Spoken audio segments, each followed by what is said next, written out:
સત્યનારાયણ ભગવાનની કથા કરીએ તો ત્યારે તમે જોયું હશે બ્રાહ્મણો તમને સ્વસ્તિ પુણ્ય વાંચન નામની વિધિ કરાવશે અને તમે કરી પણ હશે, પણ કદાચ આપને તેનો ખ્યાલ ન હોય. સ્વસ્તિ પુણ્ય વાંચન નામની વિધિ એટલે પેલા કળશની પૂજા ભૂદેવો કરાવે છે. એ કળશની પૂજા શા માટે કરાવે છે? આપણી ઘરે જ્યારે સત્યનારાયણ ભગવાનની પૂજા હોય ત્યારે ભૂદેવો કળશની પૂજા, ત્રાંબાના કળશની પૂજા કરાવે છે. એમાં 5 પાન મૂકે, એની ઉપર શ્રીફળ મૂકે, તમને જમણા ખંભે સ્પર્શ કરાવે. શા માટે કરાવે? નંદ બાબાએ આ વિધિ કરાવી છે, જેને સ્વસ્તિ પુણ્ય વાંચન કહેવાય છે. પોતાના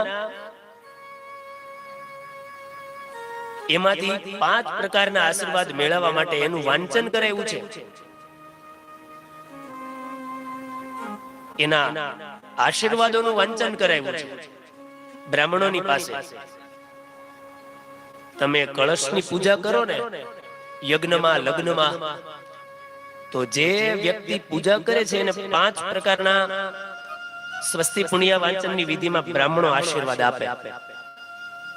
કેવા આશીર્વાદ આપે છે? પ્રથમ કહે છે કલ્યાણમ ભવતુ.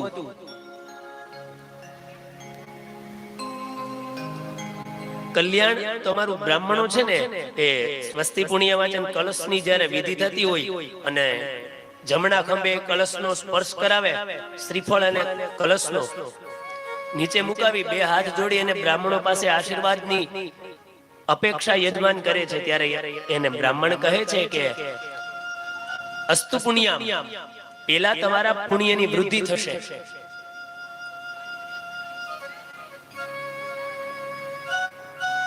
પુણ્યની વૃદ્ધિ ક્યારે થાય અને ક્યારે આપણને સાબિત થાય કે આપણે પુણ્ય કરેલું છે અને પુણ્યનું આપણી પાસે બેલેન્સ છે?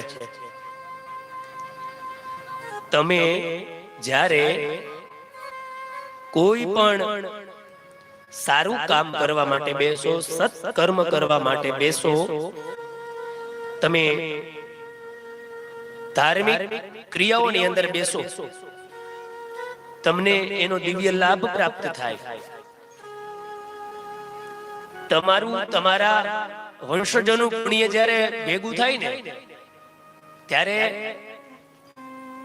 તમારા ઉપરથી કદાચ ને ઘાત આવતી હોય ને તો એ ઘાત પસાર થઈ જાય. આપણે ક્યારેક આપણી ઉપર ઘાત આવી હોય તો ફોટેક ઉપર જતા હોય હાઈવે ઉપર અને મૃત્યુના મુખમાંથી બચી જઈએ એટલે શું કહીએ કે આપણા ગૌઢાના પુણ્ય આપણને આડા આવ્યા.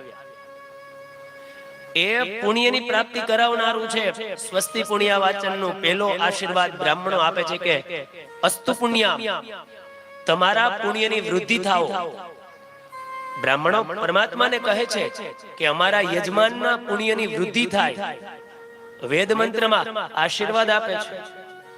બીજું કલ્યાણમ ભવતુ, કે તમારું, તમારા પરિવારનું, તમારા સંતાનોનું કલ્યાણ થાઓ. અને એટલું તમે નક્કી રાખજો કે જો તમારું કલ્યાણ થતું હોય, તમારા સંતાનોનું કલ્યાણ થતું હોય અને તમે ભાગ્યશાળી હોય ને તો જ તમે એ વિધિ કરવા માટેનો વિચાર પ્રગટ કરી શકો. તમારું કલ્યાણ થવાનું હોય તો જ, બાકી તમને એનો વિચાર આવતો નથી. એ તમારું કલ્યાણ છે. એનાથી આગળ જાઓ તો ત્રીજા બ્રાહ્મણો આશીર્વાદ આપે છે સ્વસ્તિ પુણ્ય વાંચનમાં કે કર્મ વૃદ્ધ્યતા, તમારા સત્કર્મની વૃદ્ધિ થાઓ. તમારા જીવનની અંદર તમને જ્યારે જ્યારે તમારા સત્કર્મ વધે ને એટલે તમારા દોષ હોય એનો નાશ થાય. અને એ દોષનો નાશ કરવા માટે સત્કર્મની વૃદ્ધિ કરવી પડે. જ્યાં સુધી તમારા ઘરમાં ગીતાજીનું પુસ્તક હોય કે સારું પુસ્તક હોય એ તમે વાંચો નહીં ને તો એને એક જગ્યાએ ગમે ત્યાં મૂકી દો ને તો એના ઉપર રજ ચડી જાય, ધૂળ ચડી જાય. પણ જો તમે એને સાફ ન કરો તો એ રજ ચડવા જ માંડે.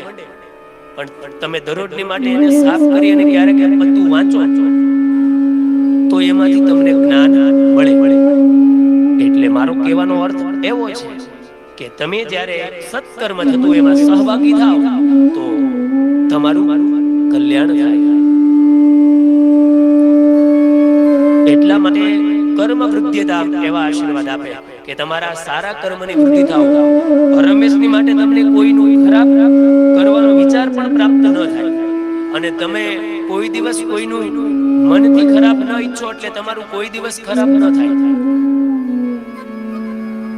તમે કોઈનું ગુરુ ઈચ્છો એટલે પહેલા તમારું ગુરુ થાય પછી બીજાનું થાય. એટલા માટે બ્રાહ્મણો કહે કર્મ વૃદ્ધિતા, તમારા સારા કર્મની વૃદ્ધિ થાવ.